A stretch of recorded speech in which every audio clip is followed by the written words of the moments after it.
High, আজ আমার mini ব্লগের ডে 77। আর এখন সকাল সকাল আমি রেডি হয়ে অফিস যাচ্ছি। আর অফিস থেকে আজকে ফেরার পর বোনকে ফোন করে দিয়েছিলাম, কারণ আমি আর বোন মিলে আজকে জুডিওয়ে এসেছি। আর জুডিওর ওপরে দেখেছো এইভাবে কাপড় দিয়ে ঘেরা রয়েছে। তোমরা তো সবাই জানো যে এখানে আগুন লেগে গেছিলো, এখনও কাজ চলছে মেবি। সো আমরা এখন ভেতরেই চলে এসেছি। বোনের একটা জুতো কেনার ছিল, তার জন্যই মেনলি এসেছি। আর ও জুতো দেখছে আর আমি বসে আছি সামনে, কারণ সারাদিন কাজ বাজ করে আমি অনেক হাঁপিয়ে গেছি, তাই বসে বসে দেখছি। কিন্তু ফাইনালি বোনের কোনো জুতোই পছন্দ হয়নি। আর আজকে অনেক রাতও হয়ে যাচ্ছে, তাই আমরা ভাবলাম থাক, আজকে অন্য একদিন ছুটির দিন আসবো। বাড়িতে এসে ফ্রেশ হয়ে খাওয়া দাওয়া করে নিয়েছি। এখনও অবধি তো সব কিছু নর্মালি ছিল, বাট আজকের দিনটা ইন্টারেস্টিং হলো এই ঘটনাটা হওয়ার পর। সেটা তোমরাই নিজেরাই দেখো, আমি তোমাদেরকে একটু দেখাই।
গড, ও মাই গড, তুই অনেকটা করেছিস কিন্তু দিদি, এটা সত্যি কথা।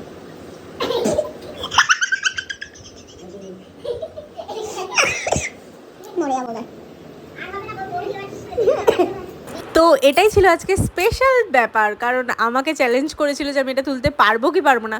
অনেক কষ্ট করে এই ভারী বাইকটাকে আমি তুলে দিয়েছি। তো আমি চ্যালেঞ্জ জিতে গেছি, কেউ মানুক বা না মানুক।